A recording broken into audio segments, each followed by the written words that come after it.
So this presentation is called "The Dark Emotions: The Unintended Consequences of Consuming Social Media."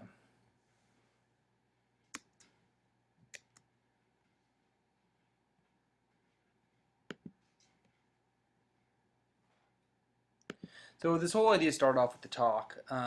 This presenter came and spoke to our ninth graders about their digital footprint, about leaving, about posting to social media, things that you should post to social media, cyberbullying, um, the basic idea that what they do on social media is an extension of themselves, and there could be real consequences to that.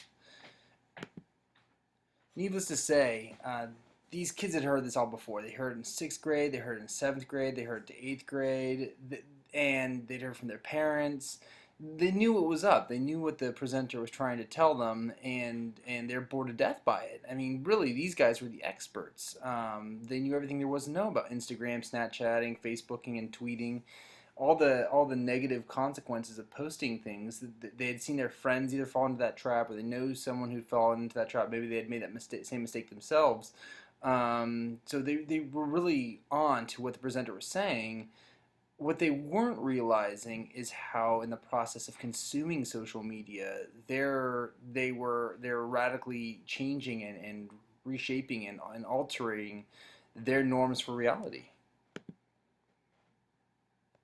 I mean, it's insane. Like they had access to every single detail of that you can possibly imagine of celebrities' lives, of people that they didn't even know.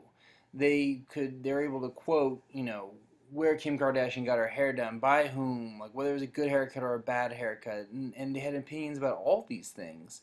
Um, but the thing that the troubling aspect of this was that, consciously or not, um, they were those impressions were shaping the way they understood themselves.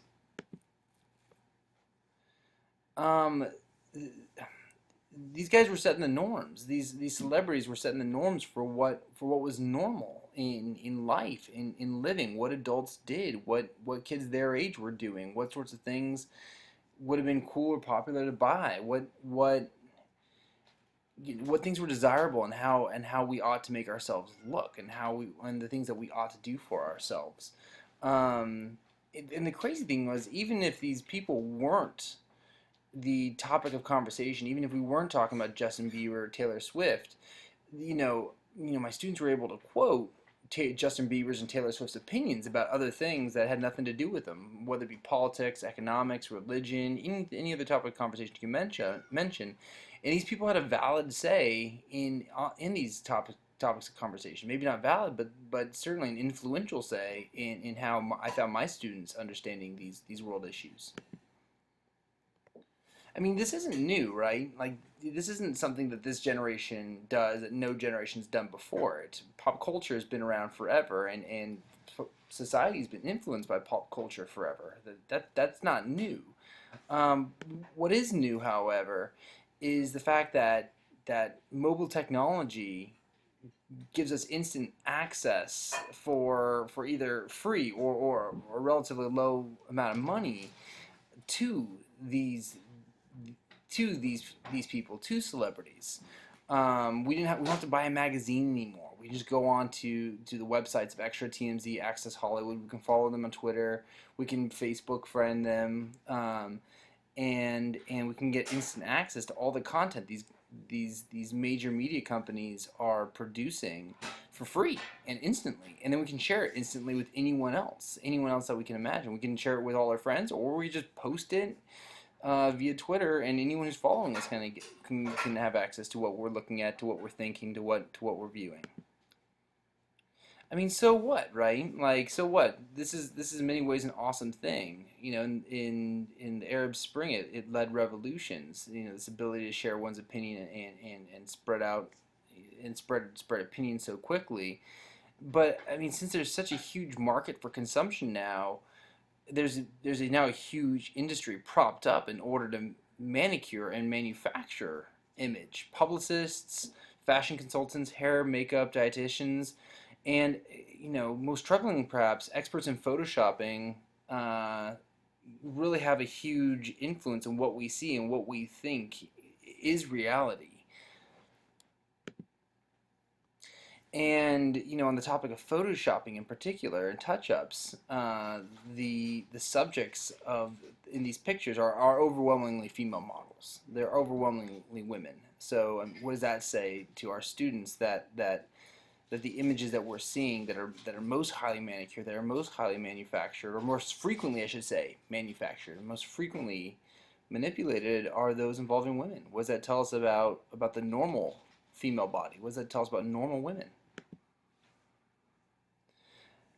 I mean, the effects on us are probably too complex to really summarize here. But just a few, you have to really wonder what this is doing to our ideas of self-image, what this is doing to our norms of beauty, and what this is doing to us.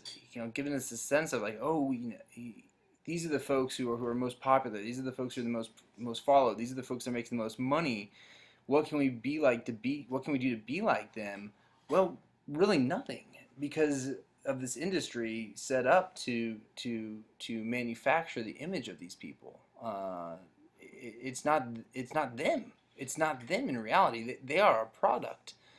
They are a product of a machine that is designed to create a sense, create an image of them, or a production of them, or byproduct of them, that the public finds consumable, that the public is ready to consume. I mean, folks have written about this before in the past, and folks are aware of this. I mean, just in the psychoanalytic tradition alone, Lacan and Zizek have offered constructive insight into the consequences on the human psyche of such factors. Lacan with his essay "The Mirror Stage," and Zizek as a commentator of more popular culture. But ultimately, this is one of the reasons why the quick fix industry, the dietitian books, you can do this. You can make $1 million if you follow these 5 quick and easy steps. Um, this is where you know the quick fix is so enticing. It's so alluring. No way, my students declared. They claimed that they were smart enough to realize everything that I was saying. They knew that celebrities weren't real. They knew all about the touch-ups, about the plastic surgery, about what went into making the celebrities who they were. It's just entertainment. They don't take it seriously. This is what they were telling me. And I have no doubt that they do. I have no doubt that they do know about these things. These are smart kids, but they don't act like it. And perhaps most disturbingly, more disturbingly than these celebrities living their lives, is their friends and their family living lives that are larger than life, living lives that you're just amazed to see that anyone, quote unquote, normal can live. Um,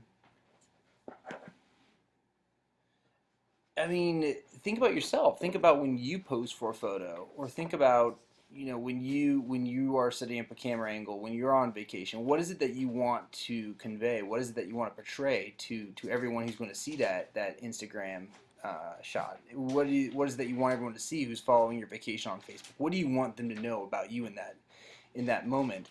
And how finally are you manicuring your image? For whom and for what purposes? um, the idea that some of the most popular social media sites are increasingly adding ways in which people can manicure their image using digital photoshopping, speaks to this. This is what the advance that's going on. Better cameras on the iPhones, better cameras on the iPads, and more options for touch-ups, and more options for filters, and more options for trying to enhance your picture to make it seem larger than life. And it's not a myth. Some of my students, I've heard them call it FOMO, the fear of missing out. And if we think about the resulting emotions, they're envy, jealousy, self-loathing, and ultimately confusion. Ultimately confusion at how it is that people can be living these lives, looking like this, and we can't. We don't feel ourselves to be. And this presentation is not a command to quit Facebook. It's not it's not trying to make the case that all people are vain or insecure or living these really depressed lives. It's not a lecture on what we should find appealing or attractive either. It's essentially it's a request that we all think deeply and critically about the possible influences to our conscious or subconscious, and to think about how those influences shape and ultimately come to define the norms of our reality and our relationship to that reality. Thank you so much for viewing the presentation.